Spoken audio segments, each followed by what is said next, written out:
If I may. If it's not going to be a lie, go for it. Judge, respectfully. No, you lied to me. Okay, if I may, Judge, very brief, 051. On behalf of Darren Dwayne Wilson, sir, please stand and give your full and complete name for the record. Darren Dwayne Wilson. Thank you.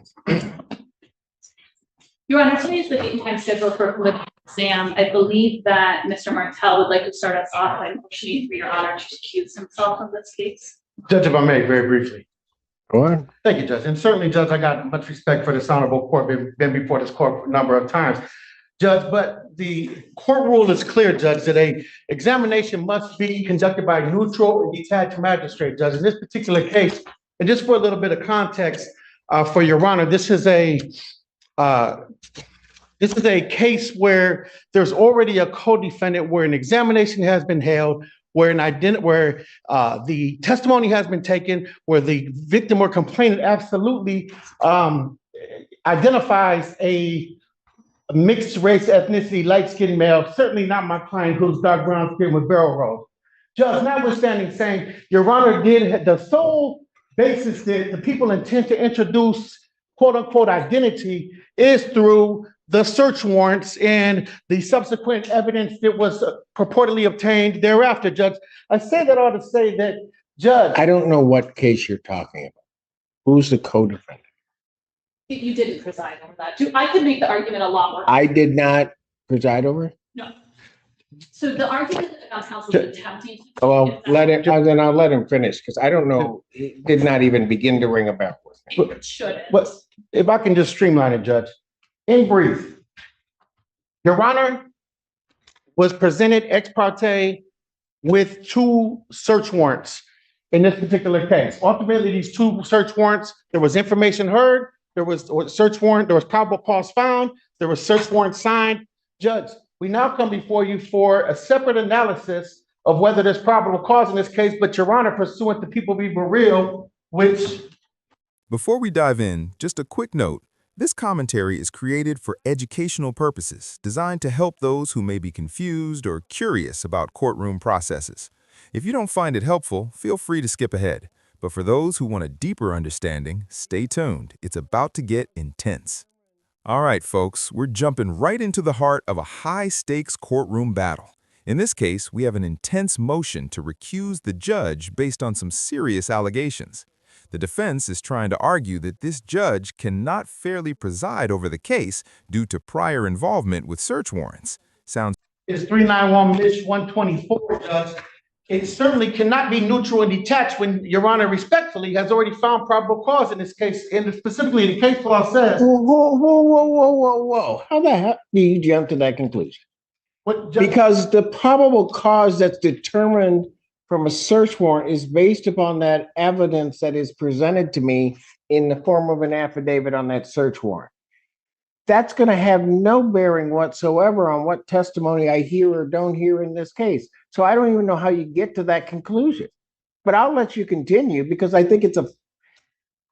Go ahead. Thank you, Judge. And Judge, just certainly to preserve the record, certainly I don't want to come back on a quash or an appeal or even a remand, Judge, but the case law is clear. It says that the defendant requests a magistrate other than the magistrate who has already heard ex parte witnesses, such as the request should not be or should be regarded as reasonable and reasonable efforts exerted towards compliance, Judge. What ex parte witnesses did I hear from? Judge, Your Honor signed both of the search warrants in this particular matter. Certainly testimony. But that says I've heard from witnesses. I've not heard from any witnesses. Judge, so if it's your position, does that case clearly apply to search warrants? Judge, it's not limited to search warrants. But that isn't what I asked you, Mr. Martell. Yes, Judge. Is that applicable? I could certainly see a circumstance where I would have heard, like what you started out with, which doesn't seem to be true, that I heard something and then there would be a request that I not hear it because I've heard the witnesses or testimony. And so in that circumstance, there would be a much different analysis. But now you're trying to cite a case, apply it to something that I don't think that applies to. Judge, just by the very words that you said. And certainly you show me that it says that a judge that has, or a magistrate that has signed a search warrant should not then hear the preliminary examination where they've made a finding. Judge, specifically, this relates to an arrest warrant, not a search warrant. However, if it's the position of the court that Your Honor has heard no testimony, sworn testimony or otherwise, then I guess our request would be moot. But I have read, so that we're clear, because you're playing fast and loose with words. So that is clear. I would have read the search warrant. I don't recall receiving any testimony at all regarding that search warrant, because I typically don't. I make a determination if there's probable cause contained within the four corners of that document, swear the individual in, sign off on the search warrant. It's really as simple as that. So if you show me a case, Mr. Martell, that says under those circumstances the court shouldn't hear it, then show me the case. Otherwise, you're wasting my time. What a moment! The defense attorney just tried to pull a fast one, suggesting that the judge had made a biased decision regarding the search warrant. But the judge isn't having it. She's calling the defense attorney out for lying right to her face. This isn't just about legal arguments anymore. It's about credibility, and it's clear the judge is not going to let this slip. So who's in the wrong here? The defense for trying to mislead the court, or is the judge overreacting? Let's keep watching to see how this shakes out. Judge, so acknowledged, I would say that Burrell is applicable, and I would also humbly submit, Judge, as the position of the court that anything outside the four corners of the exam transcript has been analyzed or sworn to, then it would certainly fall. Then you're going to need to file a motion. So I can, if it doesn't bear out, I can find it frivolous and I'm going to adjourn this and then I can sanction. You need to file a written motion. How long is that going to take you? Judge, How long is that going to take you? Judge, certainly. How long is that going to take you? If you cannot answer that question, then I will take a recess. I will give you time to think about that. And then I will come back and I need your time frame for how soon you can file the motion. In fact, why don't we just do Judge, that? we're prepared to proceed. Why don't we just do that? You can take him back. Court's going to stand in recess. All right. Court recalls case of the People versus Darren Wilson. And good afternoon once again, Your Honor. Good afternoon to your fine staff. And please, this most honorable court, Edward Martell, P 85051, on behalf of Darren Dwayne. State your name once again for the record. Have a seat. So, Mr. Martell, you know, I'm a bit concerned. I just take what people give me. But I'm just going to say this. You lied to me at the very beginning of your argument. I went back, had my staff go back. You said that I held a preliminary examination on the co-defendant. I couldn't recall it, but it's not true. That was an absolute falsehood and misrepresentation to this court. Ms. Hughes then points that out, but I'm still not sure. On the break, I go back, have my staff look it up, which was some doing, but if the case that you're referring to as a co-defendant is Christopher Harrison, that case number for reference is 24F22251, our case number. That is not the circuit court case number. I didn't handle that exam. Judge Barr handled that exam. So your initial argument regarding refusal started with and I hate using the word, but it's... Hold up. We've hit a major turning point. The judge is laying down the law, pointing out that the defense's argument is based on a complete misrepresentation of the facts. Not only does the judge show that the previous motion to recuse was flawed, but she calls out the defense for intentionally misleading the court with selective citations from case law. This is a bold move. The judge isn't just defending her position, she's delivering a major blow to the defense's credibility. How will the defense recover from this? Can they salvage their position, or has this case just taken a turn for the worse? True, it started with a lie. Then Mr. Martell, you continued with your lie regarding the import of the case of People versus Burrell, which you cite one portion of it about a magistrate who takes testimony and does that. And that's why I went through exactly what this court does regarding search warrants. And then you cite a portion of that, and I think intentionally skipped over the first part of that paragraph to mislead this court. And I'll tell you what it says. It says, whereas here, an affidavit presented to a magistrate was in conclusory form, which I'm sure those search warrants were, and did not state any of the underlying or operative fact, and no witnesses were examined, which they weren't, we can perceive no prejudice to the accused in having the magistrate who issued the arrest warrant, which is different, preside at a preliminary examination. If I may. If it's not going to be a lie, go for it. Judge, respectfully. No, you lied to me. Okay, if I may, Judge, very briefly, I think the record will reflect it. When I cited or spoke about a preliminary examination, I didn't speak directly as to this court having held it, but it having been previously held. I was not present at that particular examination. However, Judge, certainly I would make no false representations as to who held it or who didn't hold it. I think I just provided that for context. You want me to play it back? Judge, I certainly do not, but. You want me to play it back?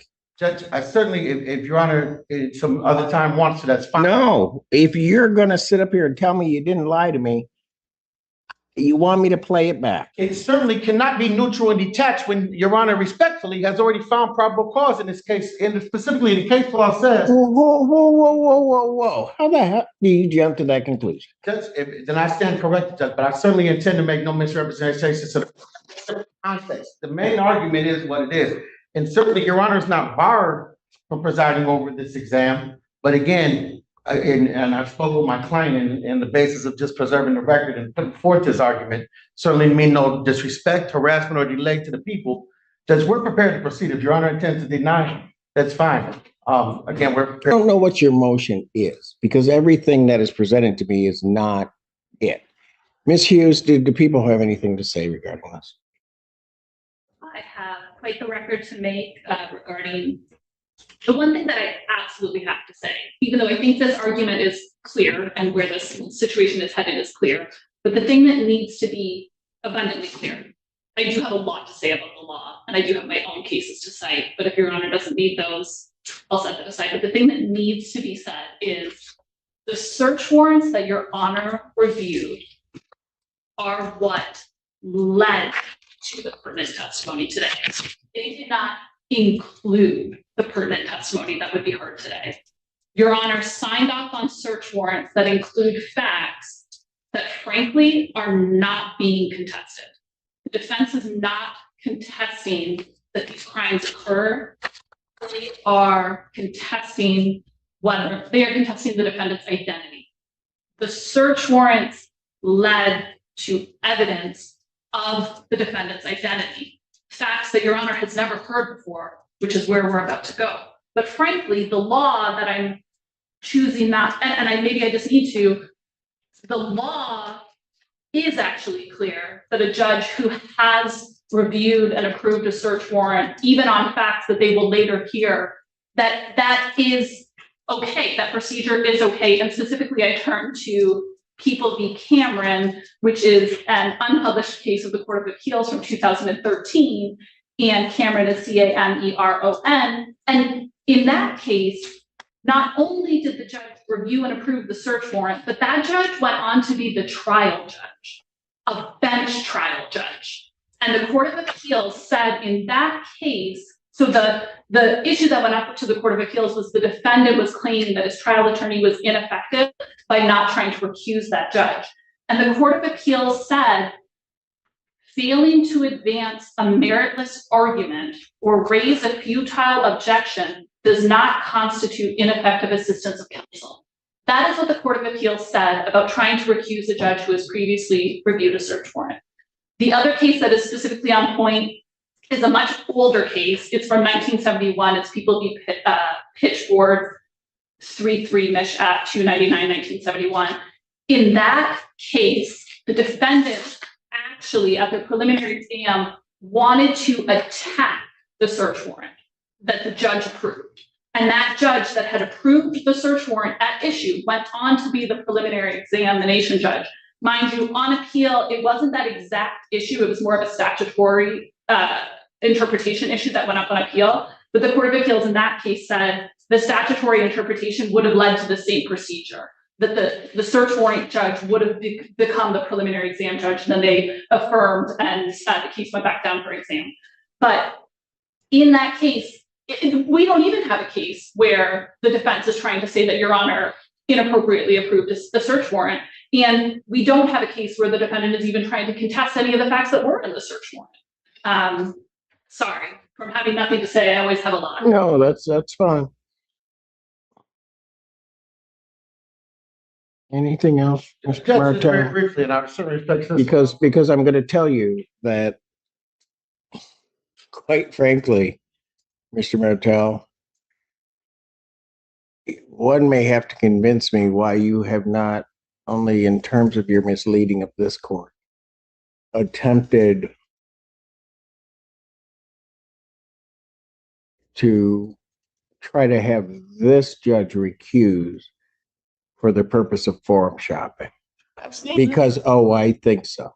Because originally I had to step into this case, and I can tell you, you probably weren't necessarily real excited about it. But that's the way that the system works here. And so I think you're continuing on with that. And because there's no other reason, I think, to try to bring this frivolous argument. Judge, respectfully, I certainly enjoy practicing before Your Honor, and I certainly had no intent to speak this or the exam or the transcript thereafter. As far as I don't believe any misrepresentations were made to this honorable court, Judge. I stand firm on my word. At the end of the day, I think there's a basis for our argument to put forth. If it's the position of the court that it's not, certainly, Your Honor, we will move forward with your denial, and we're prepared for. I have not ruled. You will hear my ruling loud and clear. Yes, But do Judge. not presume that I'm going to deny it. Before I stepped off the bench, I asked, and I think properly so, your motion should be in writing. And there we have it, the judge's final ruling. After a dramatic back and forth, she's not only rejecting the motion to recuse, but also calling out the defense's misleading tactics. In legal terms, this is a huge loss for the defense. The judge makes it clear that she won't be swayed by unfounded allegations and stands firm on her ability to rule fairly. What does this mean for the case going forward? Well, the judge has scheduled the preliminary examination for December, giving the defense a chance to reframe their arguments. But will this delay work in their favor? Only time will tell. How long will that take you to do? If you won't answer me, then I will set the time frame. 2 weeks, please, and thank you, Judge. Defendant's motion to recuse would need to be filed by December 10th. Prosecutor will respond by December 20th. I will hear the motion on December 26th. This exam is moved to December 26th, 2024 at 12 noon. Thank you, Judge.